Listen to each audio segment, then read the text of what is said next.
தினமும் இந்த ஒரு மூலிகையை நம்ம உணவில் சேர்த்துக்கிட்டா என்னென்ன பலன்கள் கிடைக்கும்? அப்படி முக்கியமான ஒரு மூலிகைய பத்தி தான் இந்த பதிவுல ரெகுலரா இத நம்ம உணவில் சேர்த்து சாப்பிட்டுட்டு வரலாம். ஸோ முக்கியமா பெண்கள் ஒரு சிலருக்கு இந்த பிசிஓடி ப்ராப்ளம் இருக்கும்.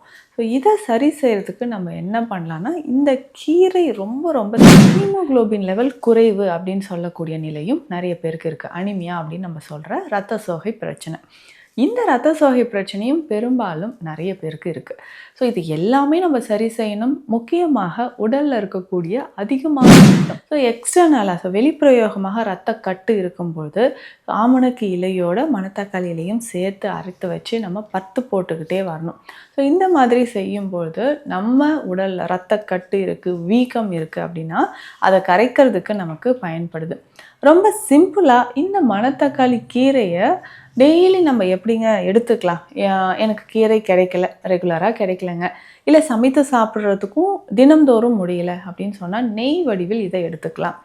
ரொம்ப சிம்பிளா இந்த நெய்யை நம்ம வீட்டிலேயே ரெடி பண்ணிக்கலாம். மணத்தக்காளி கீரை இதுக்கு தேவைப்படுது.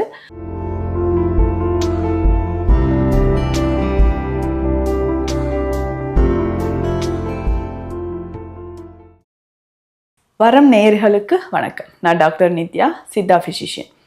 தினமும் இந்த ஒரு மூலிகையை நம்ம உணவில் சேர்த்துக்கிட்டா என்னென்ன பலன்கள் கிடைக்கும்? அப்படி முக்கியமான ஒரு மூலிகையை பற்றி தான் இந்த பதிவில் பார்க்க போகிறோம். நம்ம clinic Deekshalayam Siddha health care, Adambakkam, Chennai. அப்படி ரொம்ப ஈஸியாக கிடைக்கக்கூடிய ஒரு மூலிகை, மருத்துவ பலன்கள் ரொம்ப அதிகமாக இருக்கக்கூடிய மூலிகை தான் மணத்தக்காளி கீரை. பேரை கேட்டோடனே ஆமாம்ல, இது நமக்கு நல்லாவே தெரியுமே அப்படின்னு நினைப்போம். ஆனால் எத்தனை பேர் இதை நம்ம ரெகுலராக தினம்தோறும் பயன்படுத்துகிறோம் அப்படின்றது ரொம்ப ஒரு கேள்விக்குறியாகவே இருக்குன்னு சொல்லலாம். ஏன்னா இன்றைய காலகட்டத்தில் பெரும்பாலும் நிறைய பேருக்கு இருக்கக்கூடிய ஒரு ப்ராப்ளம். ஏன்னா நம்மக்கிட்ட ட்ரீட்மெண்ட்க்கு வரக்கூடியவங்களே சொல்கிற ஒரு விஷயம், அதிகமான உடல் உஷ்ணம், வயிறு எரிச்சல் இருக்குங்க, அல்சர் இருக்குது, கேஸ்ட்ரைட்டிஸ், அசிடிட்டி, இந்த மாதிரி பிரச்சனைகளோடு சேர்த்து வாய்ப்பகுதியில் புண் இருக்குது, மவுத் அல்சர், ஓரல் கேவிட்டியில் எனக்கு புண்கள் இருக்குது அப்படின்னு சொல்கிறாங்க. ஸோ ஓரல் கேவிட்டியில் புண்கள் இருக்குன்னா என்ன செய்யலாம்? ஸோ அதிகமான அசிடிட்டினால் நமக்கு ஓரல் கேவிட்டியில் புண்கள் ஏற்பட வாய்ப்புகள் இருக்குது. இதை தாண்டி பார்த்தோம்னா நம்ம உடலில் ஹீமோகுளோபின் லெவல் குறைவு அப்படின்னு சொல்லக்கூடிய நிலையும் நிறைய பேருக்கு இருக்குது. அனீமியா அப்படின்னு நம்ம சொல்கிற இரத்த சோகை பிரச்சனை. இந்த இரத்த சோகை பிரச்சனையும் பெரும்பாலும் நிறைய பேருக்கு இருக்குது. ஸோ இது எல்லாமே நம்ம சரி செய்யணும். முக்கியமாக உடலில் இருக்கக்கூடிய அதிகமான பித்தம். ஸோ பித்தத்தை குறைப்பதற்கான வழிமுறைகளும் நம்ம பார்க்கணும். அப்போது இது எல்லாத்துக்குமே ஒரு முக்கியமான ஒரு மூலிகை, இதை பயன்படுத்தினாலே போதும்னு சொன்னால் மணத்தக்காளி கீரைன்னே சொல்லலாம். இதோட முக்கியமாக இன்னொரு சிறப்பான ஒரு பலன் என்னன்னு பார்த்தோம்னா, சுகர் லெவல். ஸோ டயபிட்டிஸ் பேஷண்ட்ஸ்க்கு ஒரு முக்கியமான ஒரு கீரை. ஸோ நிறைய கீரை வகைகள் இருக்குது. அதில் முக்கியமாக பார்த்தோம்னா இந்த மணத்தக்காளி கீரையை நம்ம கடையலாக எடுத்து நம்ம சாப்பிடும்போதோ, இல்லை கூட்டு செய்து சாப்பிடும்போதோ, இதனோட சாறு, மணத்தக்காளியோட சாறு சில பிரச்சனைகளுக்கு நம்ம பயன்படுத்தலாம். அந்த மாதிரி பயன்படுத்தும் பொழுதோ உடலில் நிறைய மாற்றங்கள், சுகர் லெவல் நமக்கு குறைய ஆரம்பிக்குது. சிலருக்கெல்லாம் பார்த்தோம்னா ஹார்ட் ரிலேட்டட் ப்ராப்ளம் இருந்து நான் பிளட் தின்னர் டெய்லி ரெகுலராக எடுக்கிறேங்க அப்படின்னு சொல்லுவாங்க. ஏற்கனவே நமக்கு ஏதாவது ஒரு ஃப்ராக்சர் இல்லை அடிபட்டிருக்கு, தலையில் ஸ்கல்ல அடிபட்டு ஏதாவது சர்ஜரி பண்ணியிருக்கோம், டியூமர்ஸ் இருந்திருக்கு அப்படின்னு சொன்னால், இல்லை இதயம் தொடர்பான பிரச்சனைகள் இருந்து அதிலிருந்து நம்ம மீண்டு வந்திருக்கோம்னா டெய்லி ரெகுலராக பிளட் தின்னர் நம்ம எடுப்போம். டிவிடி அப்படின்னு சொல்லக்கூடிய ஒரு கண்டிஷன், டீப் வெயின் த்ராம்போசிஸ் அப்படின்னு சொல்கிறோம். ஸோ இந்த கண்டிஷன் என்ன ஆகும்னா, நம்ம வெயின்ஸில், அது முக்கியமாக லோயர் லிம்ஸில் ஏற்பட வாய்ப்புகள் இருக்குது. ஸோ அந்த மாதிரி இரத்த கட்டுகள் ஏற்படாமல் இருப்பதற்கோ இந்த மணத்தக்காளி கீரை ஒரு பெஸ்ட் பிளட் தின்னர் அப்படின்னு சொல்லலாம். ஸோ ரத்தத்தில் இருக்கக்கூடிய கழிவுகளை வெளியேற்றுவதற்கு மணத்தக்காளி கீரை ரொம்ப அருமையான ஒரு மூலிகை.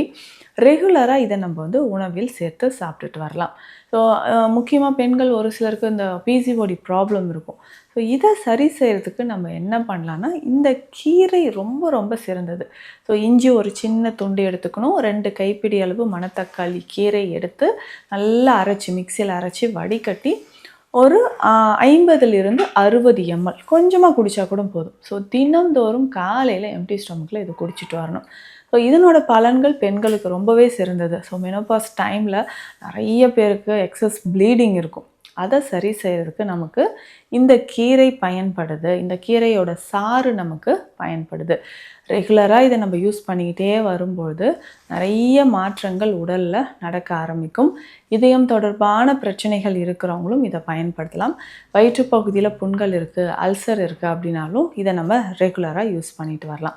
இதை தாண்டி வேறு என்ன பயன்படுத்தலாம், வேறு என்னென்ன பிரச்சனைகளுக்காக மணத்தக்காளி பயன்படுது அப்படின்னு பார்த்தோம்னா, ஸோ எக்ஸ்டர்னலாக வெளிப்பிரயோகமாக இரத்த கட்டு இருக்கும்பொழுது ஆமணக்கு இலையோட மணத்தக்காளி இலையும் சேர்த்து அரைத்து வச்சு நம்ம பத்து போட்டுக்கிட்டே வரணும். ஸோ இந்த மாதிரி செய்யும்பொழுது நம்ம உடலில் இரத்த கட்டு இருக்குது, வீக்கம் இருக்குது அப்படின்னா அதை கரைக்கிறதுக்கு நமக்கு பயன்படுது. ரொம்ப சிம்பிளாக இந்த மணத்தக்காளி கீரையை டெய்லி நம்ம எப்படிங்க எடுத்துக்கலாம்?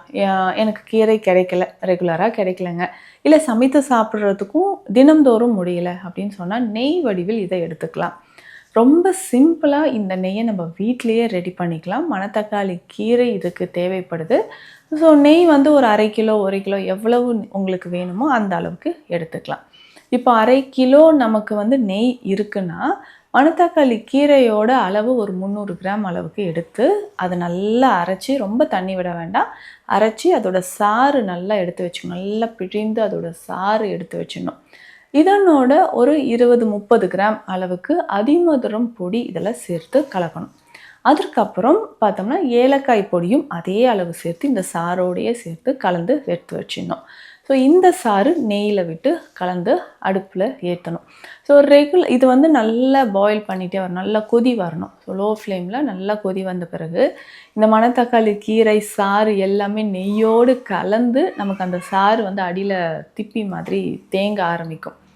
அதற்கு பிறகு இந்த நெய்யை நம்ம வந்து வடிகட்டி எடுத்து வச்சுட்டு ரெகுலராக 10 ml நம்ம எப்படி இதை குடிக்கலாம் அப்படின்னா, எம்டி ஸ்டொமக்கில் வெதுவெதுப்பான தண்ணீரில் ஒரு ஸ்பூன் நெய், ஒரு 10 ml நெய் எடுத்து வெதுவெதுப்பான தண்ணீரில் போட்டு மிக்ஸ் பண்ணி அப்படியே இதை காலையில் குடிச்சிட்டு வரணும். டெய்லி இதை குடிச்சிட்டு வரும்போது இதனோட பலன்கள் என்னன்னு பார்த்தோம்னா, மணத்தக்காளி கீரையோட பலன்கள் எல்லாமே இதில் நமக்கு கிடைக்குது.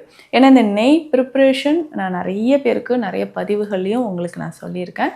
ரெகுலராக இதை ஃபாலோ பண்ணிக்கிட்டே வரும்பொழுது உடலில் இருக்கக்கூடிய பித்ததோடம், அதிகரித்த பித்ததோடம், தலையில் இருக்கக்கூடிய உஷ்ணம் நமக்கு குறைய ஆரம்பிக்கும். நம்ம உடலில் இருக்கக்கூடிய தேவையற்ற கழிவுகள் வெளியேற ஆரம்பிக்கும். வயிற்று புண்கள், கேஸ்ட்ரைட்டிஸ், அசிடிட்டினால பற்களே நிறைய பேருக்கு பாதிப்பு இருக்கும்.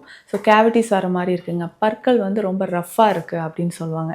ஸோ இது எல்லாமே சரியாகிறதுக்கு இந்த நெய் நம்ம வெந்நீரில் கலந்து டெய்லி நம்ம குடிச்சிக்கிட்டே வரணும் காலையில். ஸோ இந்த மாதிரி குடிக்கும்பொழுது உடலில் நமக்கு அதிகமான ஆற்றல் கிடைக்க ஆரம்பிக்குது.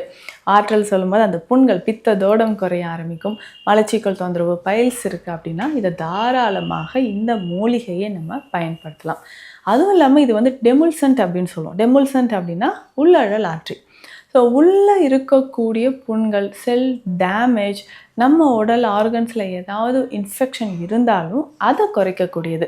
ஸோ மணத்தக்காளி கீரை அதனுடைய சாறு நம்ம தொடர்ந்து பயன்படுத்தும் பொழுது உடலில் இவ்வளவு நன்மைகள் நமக்கு கிடைக்க ஆரம்பிக்குது.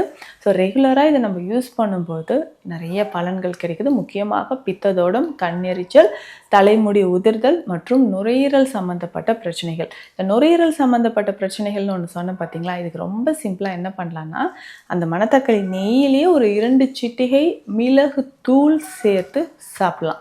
ஸோ அந்த மாதிரி சாப்பிடும்போதும் நுரையீரல் சம்மந்தப்பட்ட பிரச்சனைகள் எல்லாமே தீர்ந்து நுரையீரல் பலப்பட ஆரம்பிக்குது. ஸோ இந்த பதிவில் சொல்லியிருக்கக்கூடிய விஷயங்கள் உங்களுக்கு பயனுள்ளதாக இருக்கும்னு நினைக்கிறேன்.